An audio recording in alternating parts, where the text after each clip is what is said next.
Assalamualaikum warahmatullahi wabarakatuh. Shalom, Om Swastiastu, Namo Buddhaya, salam kebajikan. Salam sejahtera untuk kita semua.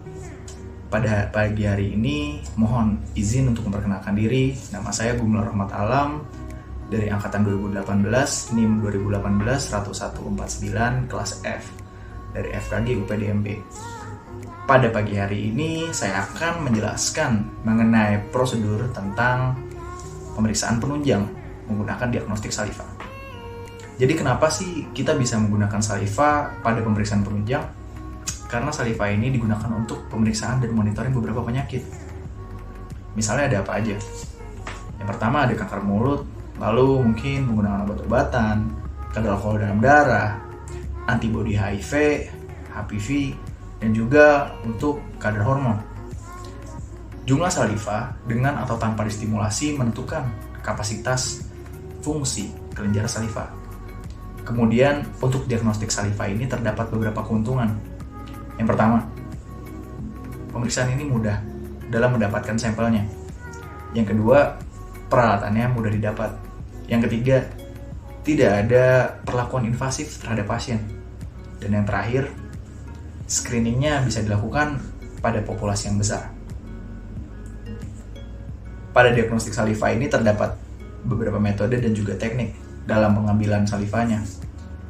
Nah, untuk pengambilan sampelnya ada metode apa aja? Yang pertama ada metode suction, yang kedua ada metode draining, yang ketiga ada metode spitting, dan yang terakhir ada metode absorben. Sedangkan untuk tekniknya terbagi menjadi dua teknik. Yang pertama ada teknik stimulated atau dengan stimulasi, yang kedua ada unstimulated atau tanpa stimulasi. Pada video kali ini, saya akan menjelaskan diagnostik saliva menggunakan metode spitting dengan teknik stimulated. Untuk metode spitting dilakukan dengan cara apa nih? Pertama-tama kita mengumpulkan saliva dalam mulut, lalu diludahkan ke gelas takar setiap 1 menit, dilakukan 5 kali, total ada 5 menit.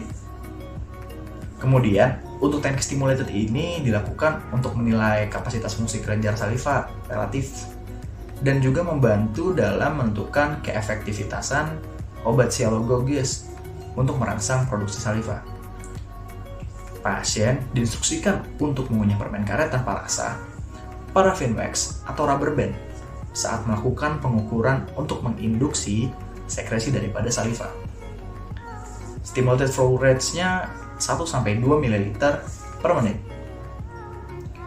Untuk pemeriksaan metode spitting, ini ada beberapa hal yang harus diperhatikan, yakni yang pertama, pasien diinstruksikan untuk tidak makan, tidak minum, atau melakukan pembersihan rongga mulut, maupun segala tindakan yang dapat menstimulasi kelenjar untuk berproduksi setidaknya 90 menit sebelum dilakukan pengambilan sampel saliva.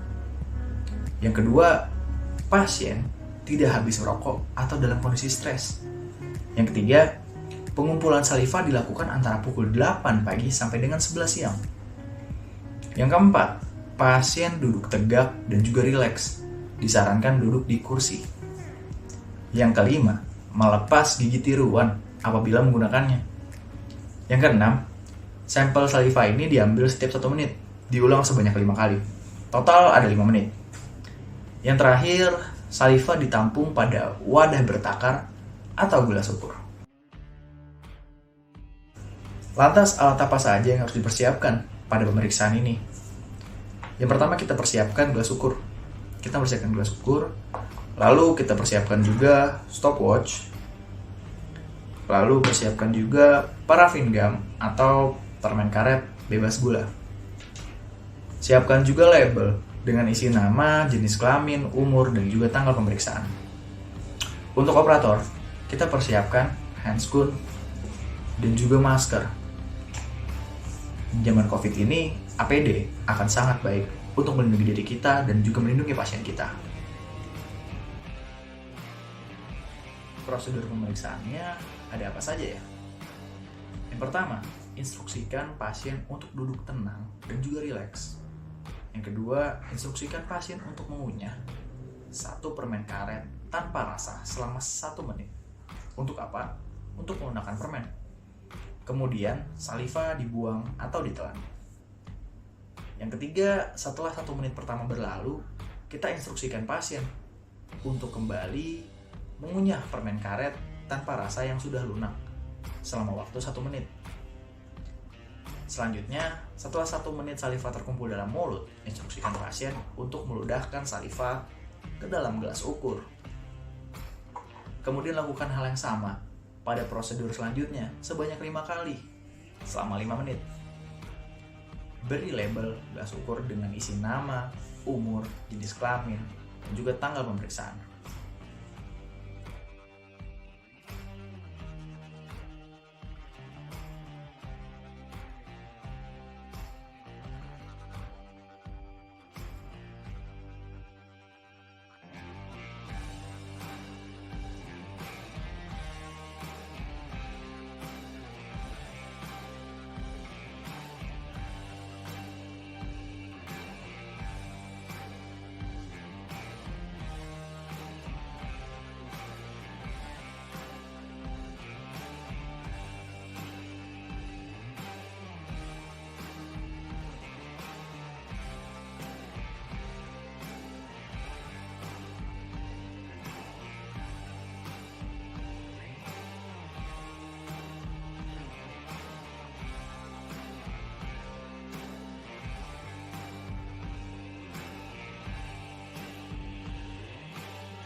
Ini merupakan proses pengumpulan sampel saliva.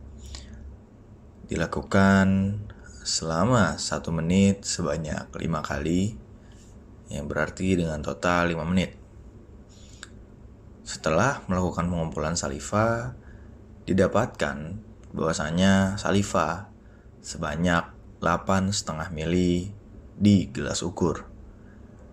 Untuk saliva flow rate yang normal sebanyak 1-2 ml per menit. Jadi, apabila dihitung hasil saliva 8,5 ml dibagi 5 sama dengan 1,7 ml.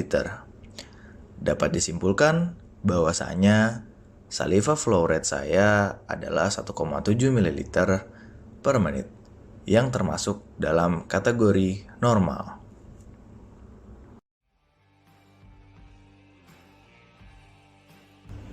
Demikian video penjelasan dari saya mengenai pemeriksaan penunjang menggunakan diagnostik saliva, metode spitting, dan juga teknik stimulating.